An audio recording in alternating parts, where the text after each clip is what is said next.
fuel when they made that pit stop. And as you know, sometimes you can get as much as maybe a quarter of a gallon of fuel stuck in this inlet and not getting into the car. When they were done with their stop, they opened it up, went to see if any spilled out. When it didn't, they all let out a cheer and a thumbs up sign. They've got all the fuel they've got on board with Little Al right now. Back to you. So the leaders have stopped. Unser Jr., Mario Andretti. Michael will stop shortly. That's not anticipated to be anything other than a quick splash, get in all that fuel, and then get back into the action.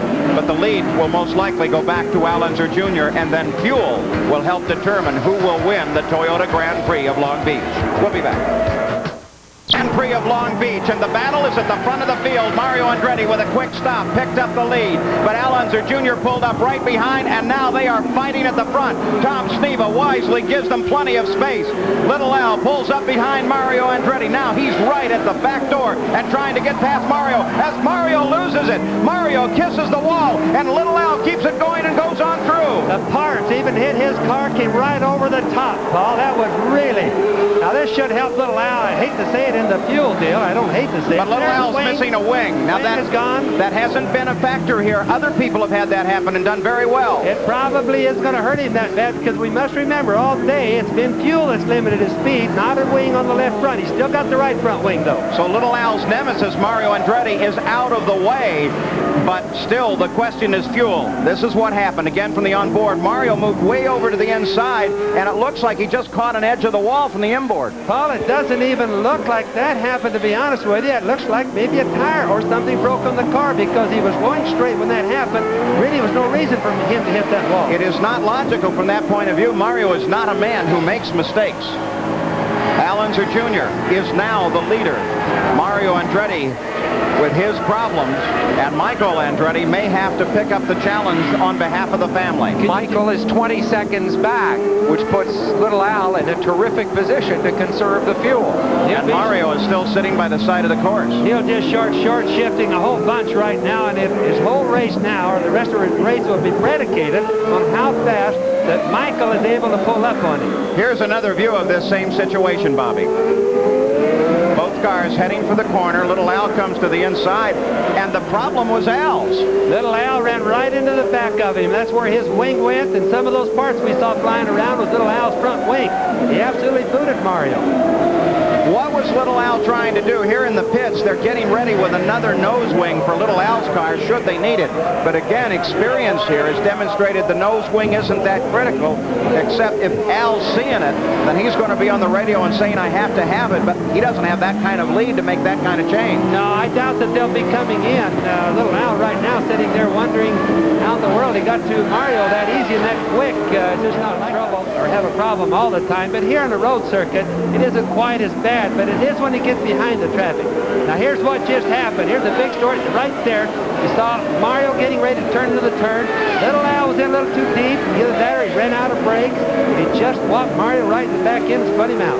Mario Andretti, the number 5 car, was the leader of the race.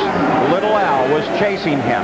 And then Little Al tagged the back end of Mario, putting Mario out. Danny Sullivan slowing down, but because of a left rear tire that's gone, he's running literally on the wheel. He's also wearing out the bottom of the race car. It isn't helping that race car along too good right there, because these cars only have a couple of inches clearance, Paul. And Danny Sullivan was the 4th place car at the time of that situation developing, so he is going to be passed, and the man that's going to pass him is going to be Bobby Rahal. Here's the order: the top 5: Unser Jr., Michael Andretti, Emerson Fittipaldi, Bobby Rahal, Danny Sullivan, and Danny Sullivan already having been passed by his teammate Rick Mears. Then Arie Luyendyk, Raul Boesel, Derek Daly is in 9th, and Tom Sneva runs in 10th. You know, thinking again about the situation between Little Al here we see and Mario Andretti, who of course is out of the race. When 2 cars are running as close as they were at the moment that they came together, there's a collective consciousness really between the 2 drivers about who's going to do what. It's almost like a dance, 2 people dancing, and really they just got out of step in a sense, and Little Al stepped on Mario. I mean, that's really about what happened. Now, of course, Little Al has the race all his own way, because with this lead, and he's got over 11 seconds with the time remaining, unless he runs out of fuel, this is going to be his day, albeit a clouded one. Unser Jr. watches his mirrors so very carefully. He is looking for back-to-back wins at Long Beach in his final couple of miles right now. Behind him, trying to catch him, is Michael Andretti. Yes, and remember, every time Little Al comes by the pits, the radio reception is very good, and Rick Gallis will be telling him exactly what the space is between he and Michael, so Little Al's driving only as hard as he has to. The next time that he goes by the pits will be for the checkered flag. He won't have to say a thing except congratulations, you've done it. That is, if there is enough fuel on board. The final short straightaway. In the wake of all that's happened late in this race, let's not miss the significance of what's happened today in a larger sense, and that is to say that the Penske team, which a week ago we thought would be invincible this season, can not only be beaten, they can be humiliated. Al Unser Jr. makes the turn off of the hairpin. The crowd begins to roar, as does Little Al's engine. The fuel was indeed there, the checkered flags, and Little Al has scored back-to-back wins at Long Beach. Al Unser Jr. in the Valvoline car wins the run through the streets. He begins to wave now to the crowd on the victory lap. Michael Andretti comes by 12 seconds back in second, followed by Emerson Fittipaldi, Bobby Rahal, and Rick Mears. But the winner of the day, as you're on board with Michael Andretti, the winner, of course, is Al Unser Jr. Not only a good drive, for the most part, perhaps a single exception, a skillful drive, but one in which the crew definitely figured. They calculated, they were careful, they radioed. Shelley Unser gives a hug to Rick Gallis, the team owner, and the team begins to congratulate one another. They have won. But this is not the wild euphoria that we saw here last year when Little Al won. It is definite. No, I think it's tempered by what they know happened between Little Al and Mario. Well, he had his first pole position for this race too, Sam. Yeah, and last year was a very exciting race for him. This year is going to end up being a real exciting race. Look at this. Mario Andretti gets a ride from his son, Michael. He's leaning down there saying, "Not so fast, Michael. Take it easy, pal." It's a pretty unique deal, isn't it? Well, we saw it at Indianapolis when Tim Richmond came almost into victory lane on the side pod of Johnny Rutherford's car. Now Michael gives his dad a lift. A hitchhiker comes in at the end of the race. And the question is it an angry Mario Andretti or a philosophical one? We'll find out soon. So Al Unser Jr. now coming through turn number 10. The hairpin is just ahead, and Al Unser Jr. has won the race here, and the crowd loved every minute of it. In fact, at the second pit stop, the crowd came to its feet and did not sit down after that. So Al Unser Jr. switches the engine off and rolls to a stop. Let's go down now. Jack Arute is waiting for the arrival of Al Unser Jr. And Al Unser Jr. has come to a rest here in Victory Lane, getting the congratulations of his team and the kart people. And let's see if we can get a word with Al.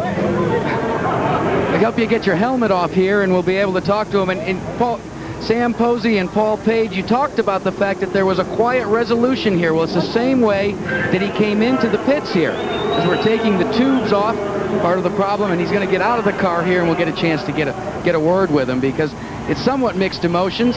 But he won his first pole position here after a brilliant career. And listen to the crowd. They are certainly congratulating this young man.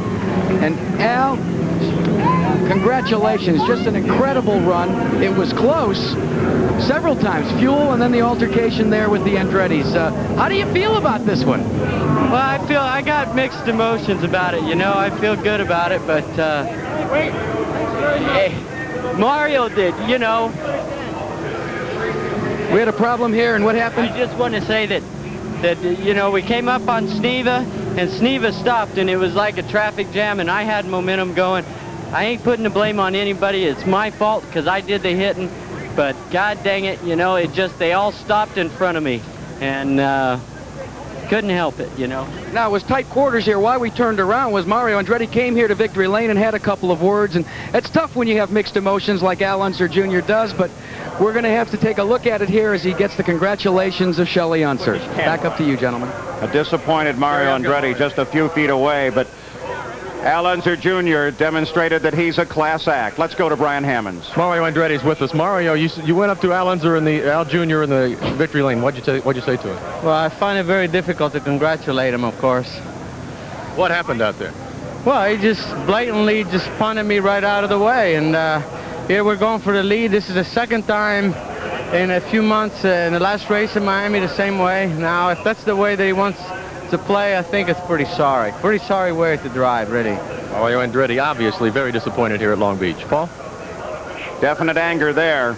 A racing situation. Al Unser Jr. has apologized. But Mario Andretti still is a bit angry. Al Unser Jr. wins it unofficially, followed by Mike.